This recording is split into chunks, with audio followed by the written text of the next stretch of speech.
to give away the award. He's so cute. ஏன்னா ஒரு நாளும் அவர் தேடி போய் கிட்டத்தட்ட ஒரு 200 டாக்ஸுக்கு ஃபீட் பண்றாரு. அவர் வந்து he goes to all these birthday parties and கல்யாணம், திருவிழா இந்த மாதிரி இருக்கிற இடங்கள்ல வந்து he collects the excess food. It doesn't get wasted. நல்லுள்ளங்களுக்கும் வணக்கங்கள். இவ்வளவு கருணை மிகுந்த பாசம் பொங்கி வழியக்கூடிய அத்தனை மனிதர்களுடன் இந்த அருமையான சாயங்கால வேலையை கழிப்பதில் எனக்கு மிகுந்த மகிழ்ச்சி. ஆனால் கருணை, கம்பேஷன் இதை அனைத்தையும் தாண்டி விலங்குரிமைகள் அப்படிங்கிறது ஐ consider it a political issue. நம்ம அதில் பார்க்க வேண்டிய கோணங்கள் பல இருக்கு.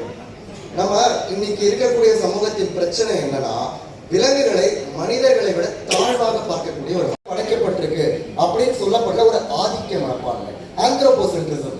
ஓடுறப்ப பரவாயில்ல, இல்லைன்னா சாப்பிடாதீங்க, இல்லைங்க அது இல்லைன்னா அவங்களுக்கு நியூட்ரிஷன் வேணும்.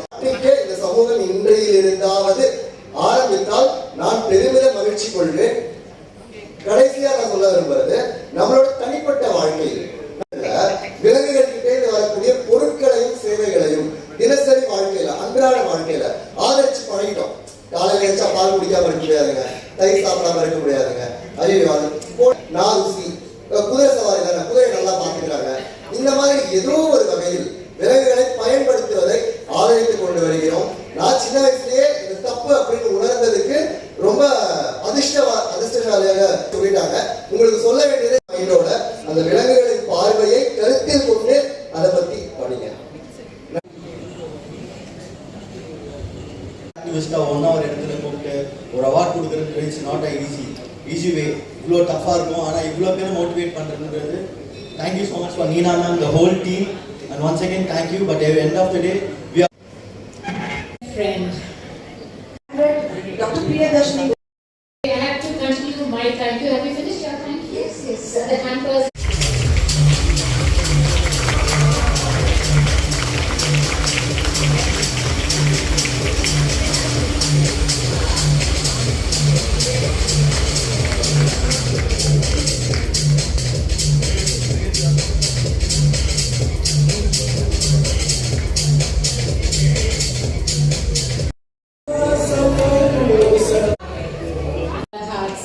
Because she walked so much, we have named her PT Usha.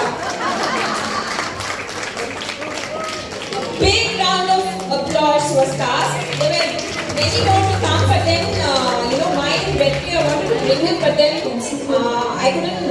He is scared of. Please adopt. Actually, during the training, she was performing so well. Someone quietly makes an extraordinary difference. நான் வீட்டுக்கு கொண்டு போயிருங்க, வீட்டுல போய் வச்சுக்கோங்க அப்படின்னு யாரோ master லைஃப்ல பசிக்கிறவங்களுக்கு சாப்பாடு போட்டுருக்கீங்க. Home sometimes it simply means making sure no one goes hungry. So we are so privileged to have you here. To award for him, I call on stage Jayu and வணக்கம், நான் உங்கள் பாஸ்கர். நான் சின்ன வயசுல அப்பா சாப்பிடும்போது தட்டை வலிச்சு சாப்பிடக்கூடாதுன்னு கடைசி ஒரு வாய் சாப்பாடு எடுத்து ஒதுக்கி வச்சு அதை கொண்டு போய் நாய்களுக்கு கொடுக்கணும். அந்த பழக்கம் பண்ணுவாங்க. நான் பாக்குறேன், நான் சாப்பாடு கொடுக்குறேன், அப்படிதான் இருக்கு. அப்ப திருமணத்துக்கு அப்புறம் கொரோனா வரும்போது என்னன்னா, நிரந்தரமா இன்னைக்கு வரைக்கும் கொடுக்க வேண்டிய நிலைக்கு ரொம்ப அழகானது. நம்ம மனிதர்கள் வந்து அற்புதமான அறிவு எப்ப முழுமை பெறுது அப்படின்னு சொல்லி நீங்க பாத்தீங்கன்னா, இந்த உலகம் தனக்கானது மட்டுமல்ல,